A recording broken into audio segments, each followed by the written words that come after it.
Alhamdulillah ayaku bagja kabina-bina tepang dina mangsa anu taya pisan kuciwa. Mangga ayeuna wakepoh waktosna midangkeun carit si Rawing. Der, Rawing urang teraskeun deui kumaha ieu? Brung.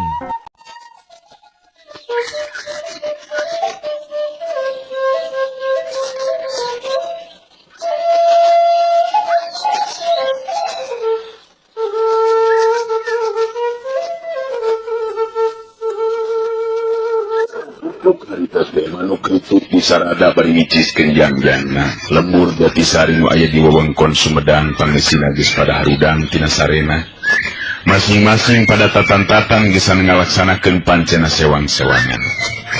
Di salah sahiji imah panggung nu kawilang resik bersih katingali aya lalaki ngora nu make baju kampret bodas jeung pangsi bodas muntreng ngobrol jeung pamajikanana nu kawilang awewe ngora tur mibanda rupa nu geulis.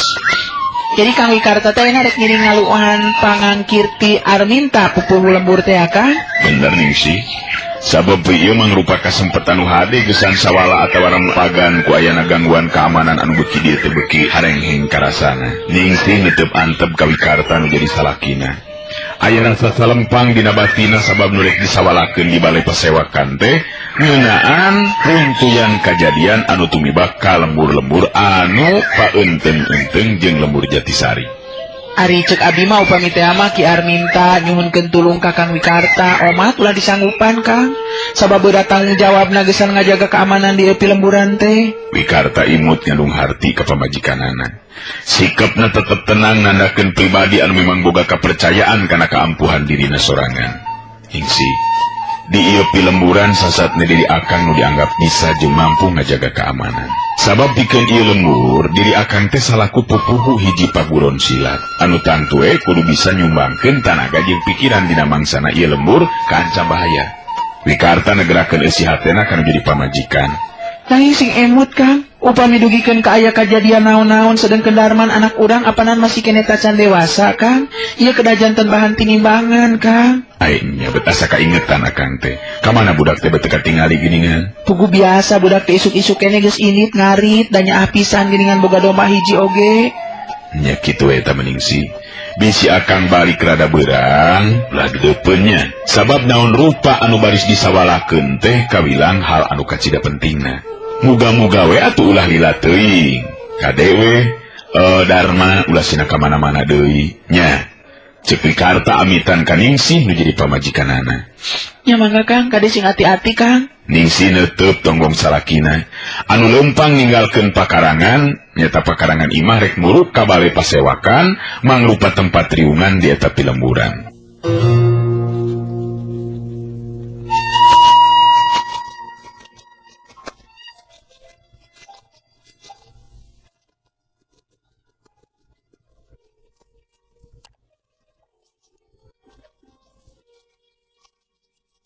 Waktu tepi ka balai pasewakan, kedatangan Wikarta dibagiakeun ku sakabeh nu aya di dinya.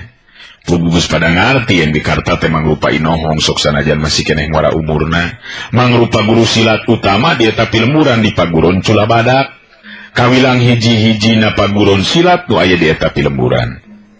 Ki Arminta salaku pupuhu pilemburan harita ngabagiakeun Wikarta tutas aya dina eta riungan. Sanggeusna tili bagiakeun sakua mistina, Ki Arminta harita ngamimitian muka babaran lisan. Ka para dulur pangisi lembur, utama nama ka saderek Wikarta, ngaturkeun nuhun kana kasumpinganana dina waktu ayeuna urang diumung pulung, memang aya nu rek disawalakeun.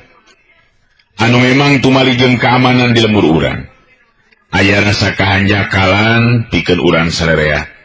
Sabab teh sakabeh para nonoman katarik hatena geus saneuleman ilmu bela diri di paguron Culabadak anu disesepuhan ku saderek Wikarta.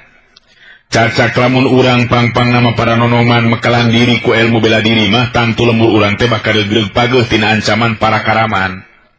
Rag Ki Arminta eureun heula nyaritana, nyalang muterkeun paneuteupeuna ka sakurna aya di eta riungan. Ai Wikarta diukna dihapit ku dua jajaka anu memang mangrupa dua murid pinilih anu salila ieu geus cukup lila neuleuman olah kasantikaan di paguron Culabadak. Telila Ki Arminta salaku pupuhu pilemburan neruskeun deui hanca caritanana. Tah. Wayana kitu para dulur salembur.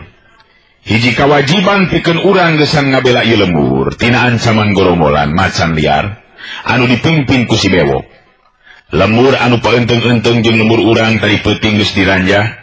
Teu mustahil dina peuting-peuting nu bakal datang baris ngaranjah oge ka lembur urang. Ku ayeuna kitu urang kudu saringcing page kancing saringset page iket ulah nepikeun ka talobeh atawa balangah nu akhirna lembur urang jadi korban kaganasan eta gorombolan macan liar. Salah seorang lalaki nu geus aya umuran harita ngacungkeun leungeunna ka luhur bari nyarita. Tapi muga janten bahan tinimbangan saliraki pupuh lembur. Sabab garombolan macan liar teh lain sambarangan jalmana. Estu arahli dina hal ilmu silatna. Anu jadi pamikiran teh saha anu bakal atawa kudu nying hareupanana. Muga hal ieu diterangkeun ku pipuhu. Ki Arminta ngareret sakedeung kalawah wikarta anu tembong sikepna tetep tenang. Naon anu bidilisankeun ku kidulur memang teu salah. Mertahankeun ilembur tina gangguan ti pihak mana bae oge tangtu jadi kewajiban urang salaku pangisi ti lemburan. Ngan tangtu anu kudu jadi bahan pamikiran teh setiap anak buah si bewok memang boga atawa boga keahlian dina hal ilmu bela diri. Sedengkeun urang estu benang dihitung. Ku ayeuna kitu kasaderek wikarta manganyangakeun bok bilih aya anu saja didugikeun. Ki Arminta mere alas ka wikarta gesan cumarita. Wikarta manggut ka Ki Arminta paneutupna anu seukeut muter ka sakabeh nu aya di dinya dina sikap anu tenang pinuh wibawa harita wikarta terus kedarnya lisan. Alhamdulillahirabbil alamin. Bismillahirrahmanirrahim. Assalamualaikum warahmatullahi wabarakatuh.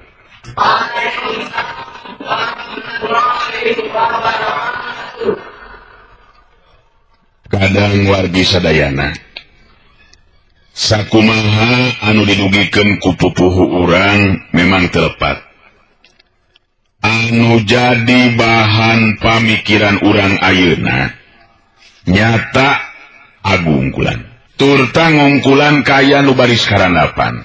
Upama teh mah gorombolan macan liar nu dipimpin ku si bewok. Ngaranjah ka urang. Sabenerna si bewok sapaguron jeung simkuring dina waktu keur masih keneh jajaka baheula. Ngan jalan kahirupan anu beda geus misahkeun hubungan tali kaduluran. Si bewok atawa gopar kawilang jalma anu kejem sarta telenges dina tinakanana. Teu matak aneh upama dina waktu anu teu mangkuk lila ngaranna jadi bahan carita balarea. Ilmu bela diri anu kacangkingna memang beuki maju. Sabab dirina geus neuleuman ilmu-ilmu kasantikaan anu lilana ti sababaraha guru anu sejen.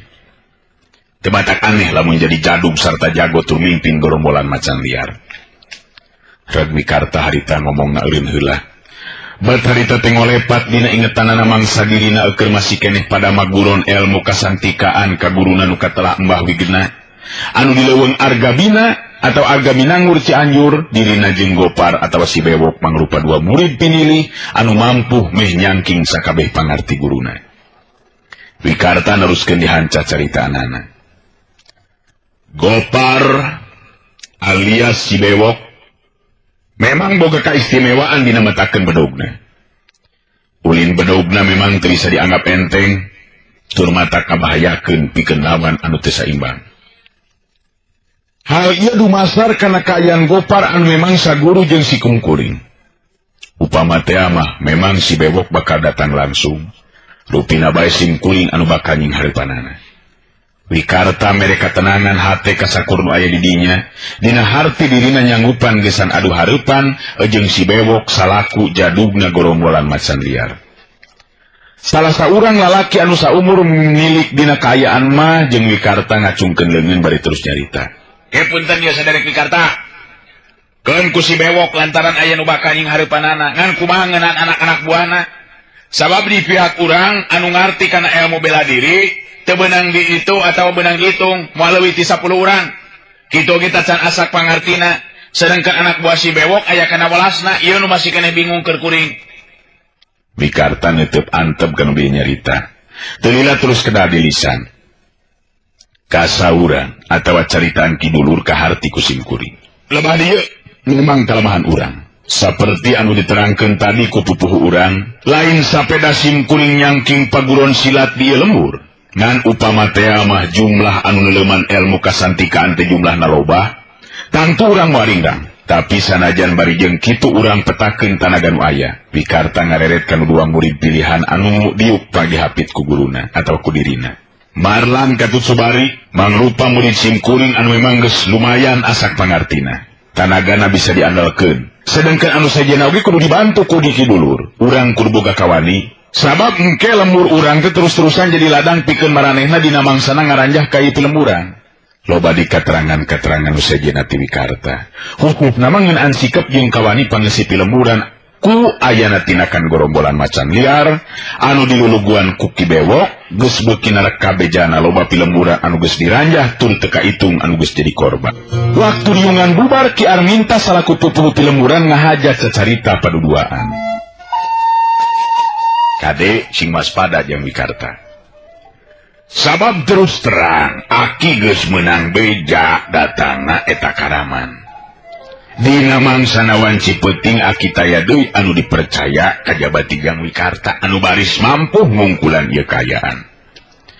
Katingalina teh tadi geus pada kahudang kawani jeung sumangetna muga-muga bae dina waktuna bener-bener bisa diandalkeun. Memang sakedahna kitu Ki. Sabab lamun ngan ukur ngandalkeun ka abdi jelas Karaman nu datang teh moal saimbang. Ngan ari harapan masugan we si Bewok masih keneh ngajenan. Sabab dinten teu oge kungsi saguru jeung diri abdi. Nya kitu bae eta mah jang. Aki pokona mah mercayakeun ka Jang Wikarta. Ngan anu ngarona ti mimiting ke peuting mah kudu leuwih dihaneutkeun. Sabab eta Karaman teh geus dipapai satiap lembur anu diranjahna lembur urang nu tacan karanjah teh. Nu matak aki bener-bener salempang ieu. Nya urang Bandungan we Ki. Kumaha geletuk batuna kecebur caina. Nu penting urang pada sayaga diri iatna bari waspada. Muga-muga abdi oge mampu ngungkulan si Bewok.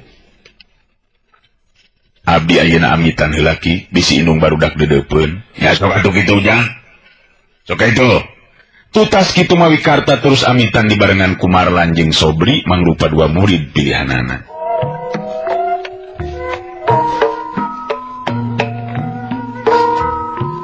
Nya sok atuh ka itu, geus eta mah Jang. Tutas kitu mah Wikarta terus amitan dibarengan ku Marlan jeung Sobri mangrupa dua murid pilihanana. Di lebah pengkolan memeh papisa Wikarta amanat ka dua muridna, kade Marlan ugi Sobri. Lamun teh nya urang kudu nying hareupan kaayaan tarung patutunggalan jeung pihak Karaman. Modal utama teh nyatana katenangan, sabab ku jalan tenang pikiran naon anu dipiboga ku urang nyata ilmu bela diri bisa digunakeun sakumaha mistina. Mangga Kang destokeun pisan ku abdi. Temal Marlan jeung Sobri meh bareng, atuh geus kitu mah terus papisahan nguru ka imahna masing-masing. Datang ka imah Wikarta langsung diajakan ngobrol ku Ningsih anu jadi pamajikanana. Kumaha Kang? Hasil tina riungan teh? Ari cek abdi mah urang mah ulah pipilueun kana urusan nu aya patadina jeung ributan Kang. Ningsih bangun salempangin pisan sigana teh. Kituna teh sanggeus mairan cai ka salakina duaan liuk dina amparan samak nu handapna di amparan lampit da pugu imah panggung. Wikarta narik napas panjang ngareret ka pamajikanana terus neuteup kaburuan imah bangun anu keur nyawang ka tempat anggang. Telinga Wikarta nyarita deui siga ditujukeun ka dirina sorangan. Memang teu gampang geus adu hareupan jeung Gopar, sokomo ayeuna jadi jadugna Karaman. Ngadenge Wikarta nyebutkeun ngaran Gopar Ningsih katingali meuni kerung di barung jeung hate anu keketegan. Ingetanana ngalayang ka waktu ka tukang dina mangsa dirina keur masih keneh parawan, apanan Gopar teh sarua demi kahayang ka dirina. Ngan Wikarta nu mampu merukeun hatena malah kungsi diributan antara Wikarta jeung Gopar mangsa ngarebutkeun cinta dirina. Tapi Wikarta dina waktu harita memang aya dina kaunggulan. Nah, Kang Gopar penak di mana kitu Kang? Cek Ningsih jadi penasaran. Wikarta netep antep ka pamajikanana bari terus ngawalon. Ningsih, Gopar teh si Bewok teh anu ayeuna mimpin atawa sasatna jadi jadugna gorombolan atawa Karaman macan liar. Anu dina waktu-waktu ieu terus ngarampog tur ngaranjah ka tiap-tiap ti lemburan. Malah dina peuting tadi mah anu diranjah ti lembur anu paenteng-enteng jeung urang nyata nu deukeut pisan ka lembur urang. Beuki ngageter hate ningsih kaentipan ku rasa sieun. Breh teh kacipta di dedegan Gopar dina mangsa kerja jaka. Memang mibana pangawakan anu jangkung gede simbar dada. Ngan aya anu teu narik pikeun hate ningsih harita. Sabab sikap pribadina anu tetelangan ukur hayang ngulinkeun janji sarta sikepna anu sombong nya kitu deui tinakanana anu galak jeung kasar ka sesama. Oh, kutan teh kitu Kang Gopar teh Kang. Atuh kumaha lamun nya nepikeun Kang ngaranjah ka lembur urang Kang. Nya eta mah kapaksa akang kudu nying hareupan ningsih. Sabab terus terang akang teu bisa cicingeun kitu bae ningali ieu lembur diranjah ku para karaman sangeunana. Tapi nanti leuwih hade lamun urang tinggalkeun we ieu lembur teh Kang, urang ngungsi neangan lembur anu jauh tina cangkremanana eta karaman. Ningsih. Akang hiji lalaki sok komo di ieu lembur apanan sasatna mah akang teh pupuh hiji paguron. Kumaha kasebutna meureunna lamun akang jejerih ku pati, niuni hayam kabiri leutik burih nandar jangjang, kumeok memeh dipacok. Teu bisa Ningsih. Akang kudu pelapati ka ieu lembur anu geus ngadagingan sarta nu ayeuna jadi lembur matuh Banjar Karang Pamidangan. Wikarta harita negerakeun sikap jeung pamadeganana. Tapi Kang Wikarta, ingetkeun kulawarga urang Kang. Darman masih kene leutik, abdi teu miharep pamaya kajadian anu teu dipiharep tumiba ka diri Kang Wikarta. Abdi rek nyin saha Kang? Ningsih sorangan ngageleter nanakeun hate anu bener-bener teu panuju kana sikap jeung pamadegan salakina. Ari geus, kapan urang teh geus sidi? Geus natrat, geus nyata, yen di tempat teh jadi pupuhu, jadi kokolot, sok sanajan urang umur can tati kolot. Ningsih, apa memang sadar kana eta kayaan? Ngan urang oge kudu mikirkeun pangisi lemburan. Cing, lolobana mah kapanjalma-jalma biasa, anu ngan ukur bisa ngulangkeun pacul jeung koret, sedangkeun dina waktuna kudu ngulangkeun badog jeung gelut. Akan teu mikeun lamun ieu pangeusi lemburan jadi korban anu sawenang-wenang ti pihak korombolan macan liar. Tapi Kang Wikarta, apanan Kang Gopar? Akang ngarti Ningsih. Gopar memang cek akang oge lain lawan anu enteng nu atah-atah upamana nepikeun ka ijen wewesen. Ngan akang rek ngusahakeun ku cara ngajak damai lamun bisa. Ngan lamun teu bisa mah nyatang tuwe geus aya di jalan kajaba ti kudu ku cara hiji lalaki, pugu akang oge geus apal kana adat Gopar anu memang sigana bae mustahil upama diajak damai. Sabab komo ina jadi jadugna karaman kapan katingali Ningsih rambisak panonna aya perasaan sedih anu mangaruhan kana hatena. Bet kacipta upama salakina menang musibah eleh mangsana ijen wewesen jeung si bewok. Abdi teu miharep akang cilaka. Tadi hade urang tinggalkeun ieu lembur Kang. Gopar kawilang kejem jeung telan ngaseuras adatna. Rek nyin saha abdi lamun Kang Wikarta nepikeun kakeun aku cilaka. Wikarta ngarengap narik napas panjang. Anu memang pikeun manehna oge surti ka sedih pamajikan teu dumasar tina rasa kasalempanganana. Malah sok sanajan Wikarta sorangan memang sabil. Nah bisa jeung henteu ngimbangan atawa ngungkulan ka bisa si bewok atawa Gopar anu beuki dieu beuki terus maju elmuna. Tapi Wikarta gambaran hiji lalaki anu dina nyarita sok sagolek pangkek sasangkret bagel. Taya basa pikeun dirina kudu luncalinci luncat mulang udar tina tali gadan. Lisan anu dikedalkeun geus hamo dibalikeun deui. Gambaran ti pribadina anu teguh pengku dina sikep jeung pamadegan. Ulah ngaleuwih anu kawasa sipatna Pangeran Ningsih. Sabab akang boga kayakinan, pati jeung huripna manusia lain ku papada jalma, tapi ku kersana nu maha kawasa. Ngan lamun memang kudu nyorang jalan cilaka ku cara ngabela diri, eta leuwih boga ajen. Batang urang kudu ajal dina kayaan biasa. Kitu sakuduna sikep hiji lalaki anu boga pangarti dina olah bela diri. Abdi ngarti kana lisan akang. Tapi naon hartina ajen kahormatan hiji lalaki Kang lamun rumah tanggana aya dina katunggaraan. Dibaca teh pahitna Kang sabab nu bakal disingareupan teh nyata jelas ampanan jalma-jalma jahat. Sasat nama karaman anu geus taya rasa kamanusaan. Ningsih nyaritana di barung jeung ceurik aya nama. Ai Wikarta neuteuk di kalabah buruan imah, kolebat salibatan pikiran ngagugu kana carita anu jadi pamajikan. Nyata nyalametkeun diri ku cara ninggalkeun ti lemburan. Tapi sikep jeung pribadina Wikarta memang geus asak, tetep panceg dina pamadeganana. Ningsih Akang dedeh jeung nyaah ka kulawarga. Sigana bae lamun dibandingkeun jeung ka nyaah ka diri sorangan, Akang lebih dedeh jeung nyaah ka Ningsih katut Darma.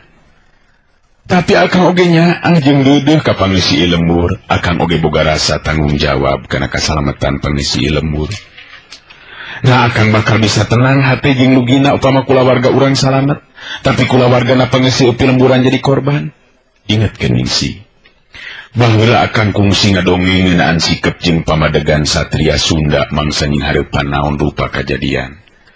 Dirina suka kene ajal pati batang kudu nying hareupan panghinaan.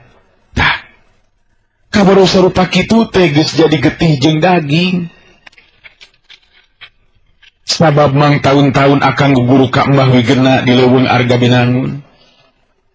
Wikarta panjang lebar cumaritana. Pang-pangna mah matri hate pamajikan sangkan teteg jeung panceg ulah galidir jeung kapangaruhan kurasa kasalempangan. Ningsih ngeluk tungkul semungah ruk kacipta kumanehna upama teh masalah kina meunang musibah nepikeun ka hanteuna upamana.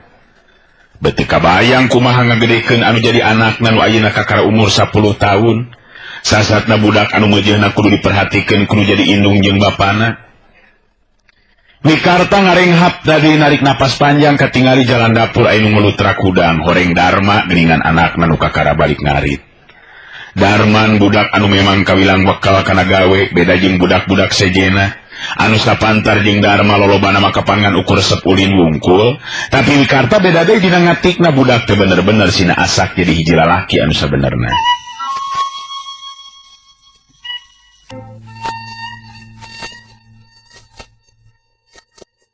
Kadia Darma, diuk tadi dinya tah, emak jeung bapa ina keur ngobrol anu perlu oge dikanyahokeun ku hideep.